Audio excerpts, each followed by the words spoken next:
Lisa et la chenille mystérieuse. Lisa a toujours aimé explorer son jardin. Elle aime cueillir les jolies roses en faisant attention aux épines. Elle aime aider sa maman en ramassant les feuilles mortes. Elle aime aussi jouer avec son frère, Victor, en essayant de trouver des trèfles à 4 feuilles. Ce samedi-là, le ciel est tout bleu, pas le moindre nuage en vue.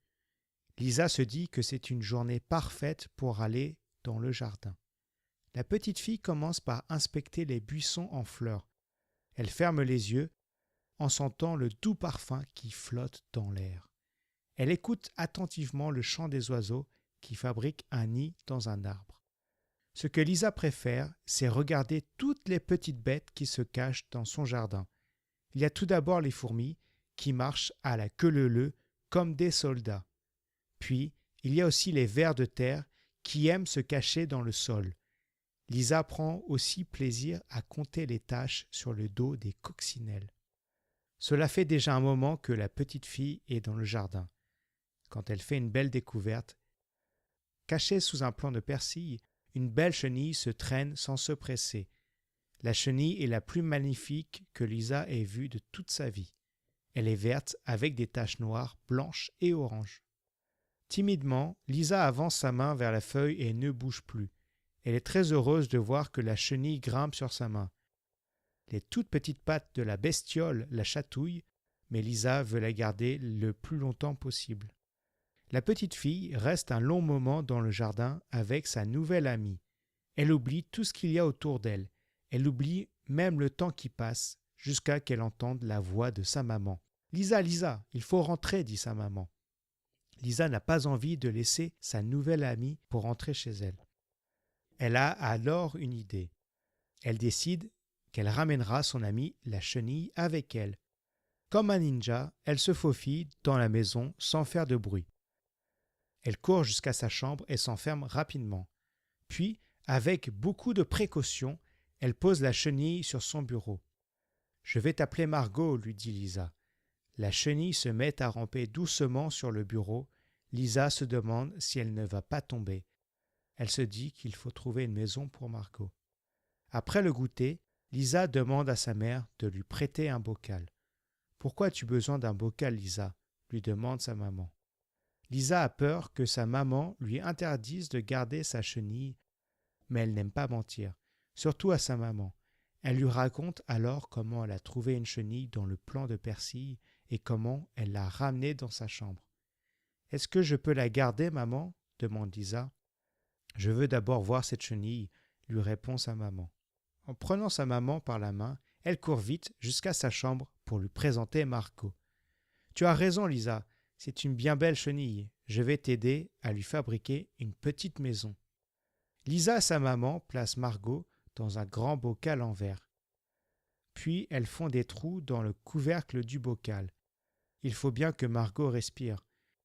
Lisa décore ensuite le bocal avec quelques autocollants pour que Margot soit dans une jolie maison pleine de couleurs. Quand elles ont terminé, il est presque l'heure du dîner et Lisa se dit que sa nouvelle amie doit elle aussi avoir faim. Elle va dans le jardin, cueille quelques fleurs de persil, puis les place dans le bocal. Lisa et maman placent Margot dans un grand bocal en verre. Puis elles font des trous dans le couvercle du bocal. Il faut bien que Margot respire. Lisa décore ensuite le bocal avec quelques autocollants pour que Margot soit dans une jolie maison pleine de couleurs. Quand elles ont terminé, il est presque l'heure du dîner et Lisa se dit que sa nouvelle amie doit elle aussi avoir faim. Elle va dans le jardin, cueille quelques fleurs de persil, puis les place dans le bocal.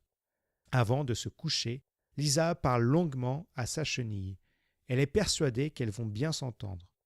Pendant 3 semaines, les 2 nouvelles amies passent presque tout leur temps ensemble. Lisa lui donne à manger tous les jours et nettoie aussi son bocal. Tous les soirs, la petite fille parle à Margot, elle lui raconte sa journée. Un jour, Lisa a même apporté Margot à l'école. La maîtresse lui a appris que Margot était une chenille de macaon. Lisa avait trouvé que c'était drôle de s'appeler comme ça et que Margot était un plus joli nom. Tous les matins, Lisa a hâte de retrouver son amie avant d'aller à l'école. Mais un mardi, La chenille a disparu de son bocal. Lisa ne comprend pas.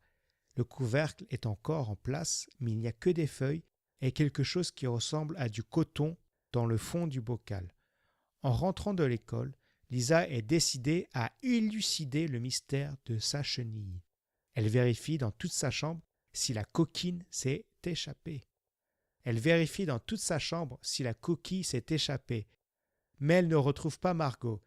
Lisa n'ose pas dire à sa maman qu'elle a perdu sa chère amie. Elle était responsable de la petite bête et pense qu'elle a dû faire quelque chose de mal. Pendant plusieurs jours, Lisa est toute triste. Son amie lui manque beaucoup. Sa maman finit par lui demander « Lisa, pourquoi es-tu aussi triste depuis quelques jours ?» « Margot a disparu, » lui répond Lisa, avec de grosses larmes au bord des yeux. « Vraiment, montre-moi son bocal. » Lisa et sa maman vont jusqu'à sa chambre et prennent le bocal. Quelle surprise! À la place de Margot se trouve un papillon. Margot n'avait pas disparu, Lisa. Elle avait fait un cocon pour devenir un papillon, lui explique sa maman. Lisa est émerveillée et très fière de son amie. Il va falloir ouvrir le couvercle pour la laisser partir, lui dit sa maman. Les papillons ne peuvent pas rester dans un bocal. Lisa est bien d'accord. Elle ouvre elle-même le bocal pour laisser partir Margot, la chenille qui est devenue un papillon. Lisa n'est pas triste car elle sait qu'elle retrouvera sûrement son amie dans le jardin.